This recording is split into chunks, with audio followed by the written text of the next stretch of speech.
Hello friends பார்த்தீங்கன்னா, சிறகடி ஆசையில நம்ம மலேசிய மாமா கையும் களவுமா நம்ம முத்து மீனாட்டம் மாட்டிக்கிட்டாரு. அவரால எதுவுமே மறக்க முடியல. அவர் உண்மைய பூரா சொல்லிறாரு. இந்த மாதிரி நான் மலேசியாவு கிடையாதுப்பா. நான் உள்ளூர்ல கறிக்கடை தான் வச்சு நான் வியாபாரம் பார்க்குறேன். ஆனா ரோகிணி தான் என்ட்ட இந்த மாதிரி என் மாமான்ற மாரி சொல்லி அடிக்க சொன்னாங்க. ஆனா என்ன ரீசனுக்காக சொன்னாங்க அப்படிங்கிறது எனக்கு தெரியாது. ஆனா நான் அவங்கட்ட நடிச்சது எல்லாமே பொய் தான். என்னைய நீங்க மன்னிச்சிருங்க அப்படின்ட்டு உண்மைய சொல்லிறாரு. என்ட்ட சொன்ன உண்மையோட விடக்கூடாது. எங்க வீட்லயே நீங்க சொல்லுங்க. அப்பதான் எங்க வீட்ல எல்லாருமே நம்புவாங்க அப்படின்னு சொல்லிட்டு, கரிகார் மாமாவ நேரா வீட்டுக்கே முத்து கூப்பிட்டு வந்துர்றாரு. கூப்பிட்டு வந்ததுக்கு முன்னாடி, அந்த வீட்ல வச்சு அண்ணாமலை, விஜயா முன்னாடி எல்லா உண்மையுமே அவர் சொல்லிர்றாரு. அப்ப அதுக்கான ரீசன நம்ம ரோகிணி சொல்ல வராங்க.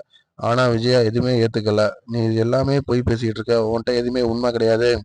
உன்ட்ட நான் எந்த விளக்கமும் கேட்க விரும்பல. இந்த வீட்ட விட்டு நீ வெளியில போ" அப்படின்ற மாரி சொல்லி, கழுத்த பிடிச்சே வெளியில நம்ம ரோகிணிய வெளியில தள்ளி விட்டுறாங்க.